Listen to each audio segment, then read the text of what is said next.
व्यक्ति ने सिर्फ एक घूंट शैंपेन पिया था, लेकिन आश्चर्यजनक रूप से उसने गिलास के तले में एक दांत पाया, जिससे उसे अचानक घिन आ गई। लेकिन जल्दी ही महिला ने पाया कि वह वास्तव में उसका अपना गिरा हुआ दांत था। इसके तुरंत बाद उसकी त्वचा भी खुलने लगी और तेजी से उसकी उंगलियों तक फैल गई।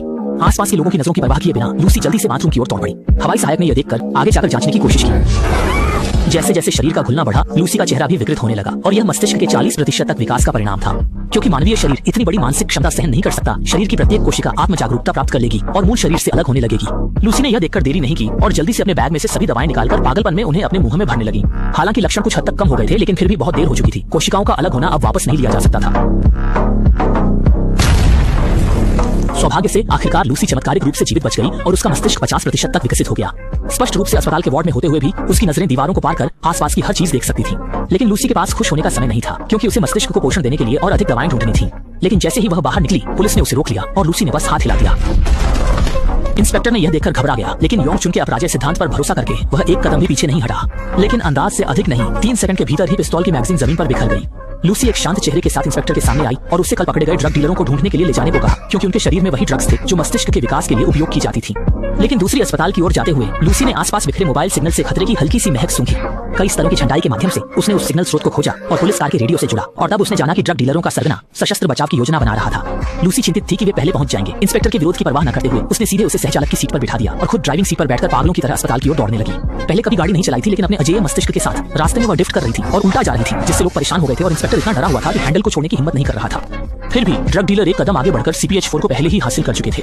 नेता ने देखा कि आने वाला एक कमजोर महिला है। तुरंत ही वह व्यंग्य से भर गया और अपने आदमियों को 10 सेकंड के भीतर उसे खत्म करने का आदेश दिया, जबकि खुद उसने मुस्कान छुपा ली और पीछे के दरवाजे की ओर बढ़ा। लेकिन उसने सपने में भी नहीं सोचा था कि लूसी का मस्तिष्क 60% तक पहुंच चुका था। न केवल वह किसी भी आसपास की वस्तु को नियंत्रित कर सकती थी, बल्कि वह हवा में मौजूद अणुओं को दीवारों का रूप भी दे सकती थी। बस एक विचार के साथ वहां मौजूद सभी लोगों के हथियार पल भर में छत से चिपक गए।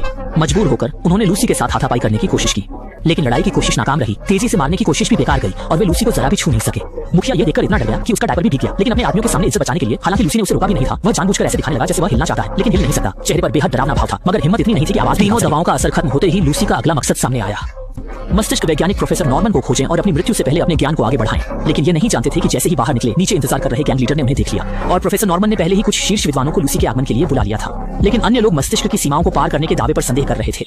आपकी बेटी गैब्रियल 6 साल की एक कार दुर्घटना में मारी गई। वह एक नीली कार थी जिसमें कपड़े की सीटें थीं और रियर व्यू मिरर पर एक प्लास्टिक की चिड़िया लटकी थी। स्मृति की खोज की क्षमता ने वहां मौजूद सभी वैज्ञानिकों को चौंका दिया। लेकिन इससे भी अधिक चौंकाने वाली बात यह थी कि लूसी पहले ही अपने शरीर की प्रत्येक कोशिका को विभाजित और पुनर्गठित करने और उन्हें विभिन्न रूपों में बदलने में सक्षम थी। उसके मुंह से निकली हर बात ने वर्तमान मानव ज्ञान प्रणाली को पूरी तरह से खारिज कर दिया, जिसके कारण उपस्थित कुछ शीर्ष मानव विद्वान लूसी के सामने छोटे बच्चों की तरह लगने लगे। लेकिन इसी समय पुलिस कप्तान घबराहट के साथ दरवाजा खोलकर अंदर आए।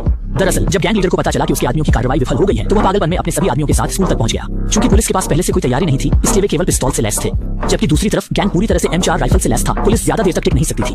लूसी ने यह देखकर समझ लिया कि उसे अपने मस्तिष्क के अंतिम विकास को शीघ्र पूरा करना होगा। इसलिए उसने विद्वानों को 3 पैकेट CPH-4 पानी में घोलने को कहा और उसे शरीर में जल्दी से अवशोषित करने के लिए अंतःशिरा इंजेक्शन द्वारा दिया गया। हालांकि 4 सुई पहले से ही गहरी डाली गई थी, लूसी को फिर भी लगा कि अवशोषण की गति बहुत धीमी थी। इसलिए उसने फौरन भौतिक दाब बढ़ाकर 4 पैकेट का घोल तुरंत शरीर में अवशोषित कर लिया। जैसे ही असंख्य कोशिकाएं मुंह से बाहर निकली और फिर अचानक वापस आ गईं, लूसी का मस्तिष्क भी अगले आयाम में पहुंच गया। लेकिन इसका मतलब था कि शरीर को बनाए रखने के लिए अत्यधिक ऊर्जा की आवश्यकता थी। इसलिए चाहे वह जैविक पदार्थ हो या अजैविक, जो भी पदार्थ मौजूद था वह सब लूसी के उपभोग के दायरे में था। जब तक मस्तिष्क ने फिर से प्रगति नहीं की, आसपास की जगह भी गायब हो गई और प्रयोगशाला ने शुद्ध सफेद रंग का रूप ले लिया। जब सभी लोग सोच रहे थे कि आखिर हो क्या रहा है, लूसी ने केवल थोड़ा सिर उठाया।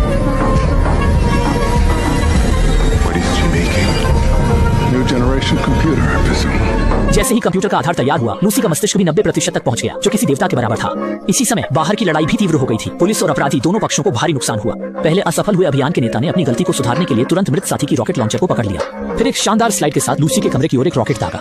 लेकिन किसने सोचा था, विस्फोट की आघात लहर ने लूसी की चेतना और शरीर को अलग कर दिया। अब वह अतीत के विभिन्न स्थानों और समय में यात्रा करने और समय को रोकने और गति को नियंत्रित करने की क्षमता रखती थी। सिर्फ एक हाथ हिलाने से समय पहली औद्योगिक क्रांति के समय तक पीछे की ओर फिल्म की तरह चलने लगा। फिर से गति बढ़ाते हुए समय एक आंख झपकते ही गुजर गया।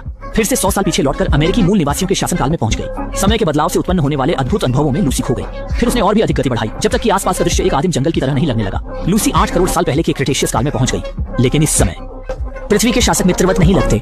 लूसी ज्यादा देर रुकने की हिम्मत नहीं कर पाई और जल्दी से समय को पीछे की ओर मोड़ दिया। अचानक वह 30 लाख साल पहले के नए युग में पहुंच गई और एक पुराने पूर्वज से मिली जो झील के किनारे पानी पी रहा था। और संयोगवश वह वही मानव पूर्वज था जो इस समय संग्रहालय में नमूने के रूप में रखा गया है, जिसका नाम भी लूसी है। दोनों की 30 लाख साल की दूरी से हुई मुलाकात मानो पहले से ही तय थी। वानर लूसी मानवता की उत्पत्ति है, जबकि मानव लूसी मानव जाति को अगले युग की ओर ले जा रही है। जैसे ही उनकी अंगुलियों की नोक आपस में मिली, मानव पूर्वज के कोशिकाओं में छिपी यादें लूसी के दिमाग में विस्फोटित हो गईं। समय फिर से तेजी से पीछे की ओर गया। 1 महीने में लूसी ने पृथ्वी के विभिन्न प्राचीन युगों के बदलावों को देखा, जब तक कि पृथ्वी की उत्पत्ति नहीं हुई। और इस सभ्यता स्तर की यादों ने लूसी के मस्तिष्क को एक और सफल टूको करने में मदद की। जैसे ही कोशिकाएं शरीर के भीतर पुनर्गठित हो जाती हैं, वह अपनी सीमा तक पहुंच जाती है। लेकिन तभी काला सरदार चुपके से लूसी के पीछे आ गया और उसके सिर पर बंदूक तान दी। लूसी को अचानक गायब होते देख काला सरदार अपनी आंखों पर यकीन नहीं कर पा रहा था। लेकिन इससे पहले कि वह समझ पाता कि क्या हुआ, बाद में आया पुलिस प्रमुख ने उसे मौत के घाट उतार दिया। उसी समय बगल के कंप्यूटर में हलचल होने लगी। लूसी ने अपने सभी ज्ञान को यू ड्राइव में संग्रहित कर डॉ नॉर्मन को सौंप दिया। वह खुद धूल में बदलकर कहीं गायब हो गई और इस बात से अनजान पुलिस प्रमुख लूसी के बारे में पूछताछ कर रहा था, जब तक कि उसका फोन नहीं बजा।